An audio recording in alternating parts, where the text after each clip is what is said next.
તરફ અમદાવાદના પૂર્વના અનેક વિસ્તારોમાં વરસાદ શરૂ થયો છે। વસ્ત્રાલ, શાહીબાગ, માધુપુરા, નરોડા અને ઓઢવ વિસ્તારમાં વરસાદ થઈ રહ્યો છે। આગામી 3 કલાક અમદાવાદમાં અપાયું છે ઓરેન્જ એલર્ટ, એટલે કે લોકોને સાવચેત રહેવા માટે અપીલ કરવામાં આવી છે તંત્ર દ્વારા અને લોકોને કામ વગર ઘરની બહાર ન નીકળવા માટે પણ સલાહ આપવામાં આવી છે। તો આગામી 3 કલાક અમદાવાદ શહેરમાં મેઘરાજા મુશળધાર વરસી શકે તેવી આગાહી આપવામાં આવી છે અને લોકોને એલર્ટ પણ કર્યા છે। તો અમદાવાદના પૂર્વના અનેક વિસ્તારોમાં વરસાદની ધમાકેદાર એન્ટ્રી થઈ છે, જેવા કે વસ્ત્રાલ, શાહીબાગમાં વરસાદ વરસી રહ્યો છે। આગાહી હતી કે 1 ઓગસ્ટ અને શનિવારે પણ વરસાદ વરસી શકે છે અને એ જ મુજબ અમદાવાદ શહેરના અલગ અલગ વિસ્તારોમાં અત્યારે હાલ વરસાદની શરૂઆત થયેલી આપને જોવા મળી રહી છે। અત્યારે હાલ અમે અમદાવાદના વિજય 4 રસ્તા એટલે કે નારણપુરા, નવરંગપુરા, બોડકદેવ, થલતેજ અને એ સહિતના જે તમામ વિસ્તારો છે પશ્ચિમના, ત્યાં અત્યારે હાલ આપને વરસાદ વરસતો જોવા મળી રહ્યો છે। ગતકાલે જરૂરથી આગાહી કરવામાં આવી હતી, તમામ તૈયારીઓ કરવામાં આવી હતી, પરંતુ એ મુજબનો વરસાદ વરસતો જોવા મળ્યો ન હતો।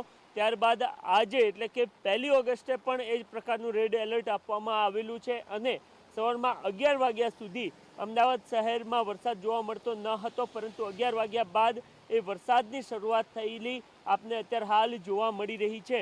મહત્વની વાત એ છે કે આ બંને દિવસ અમદાવાદની શાળાઓમાં રજા રાખવામાં આવી હતી। આ સિવાય તંત્ર દ્વારા એ પ્રકારની અપીલ પણ કરવામાં આવી હતી કે વર્ક ફ્રોમ હોમ રાખવામાં આવે કે જેના કારણે શહેરના રસ્તાઓ ઉપર ટ્રાફિક જામની સમસ્યા ના સર્જાય, કારણ કે ગત અઠવાડિયે જે વરસાદ વરસ્યો હતો એમાં ખૂબ મોટા પ્રમાણમાં ટ્રાફિક જામની સમસ્યાઓ સર્જાઈ હતી અને ત્યારબાદ આ વખતે સાવચેતીના પગલાં ભરવામાં આવ્યા હતા, પરંતુ જે કુદરત છે એ એક એની રીતના વર્તતી હોય છે અને એના જ કારણે તમામ તૈયારીઓ કરી હોવા છતાં પણ એ પ્રકારનો વરસાદ વરસતો જોવા મળ્યો ન હતો ગતકાલે અને ત્યારબાદ આજે પણ વહેલી સવારથી રેડ એલર્ટ આપવામાં આવ્યું હતું, પરંતુ એ મુજબનો વરસાદ વરસી નથી રહ્યો। વાતાવરણ તૈયાર છે, પરંતુ વરસાદ જે પ્રકારે છેલ્લે વરસ્યો હતો, આ સિવાય જે પ્રકારની તમામ તૈયારીઓ મહાનગરપાલિકા દ્વારા કરવામાં આવી છે, 147 જગ્યાઓ કે જ્યાં વોટર લોગિંગ થાય છે તેમના કર્મચારીઓ પણ તૈનાત આ બંને દિવસ કરવામાં આવ્યા છે, ત્યારે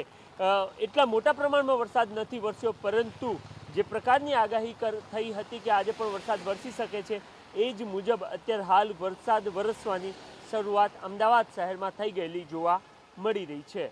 કેમેરામેન દીપક સેન સાથે નરેન્દ્ર રાઠોડ, TV9।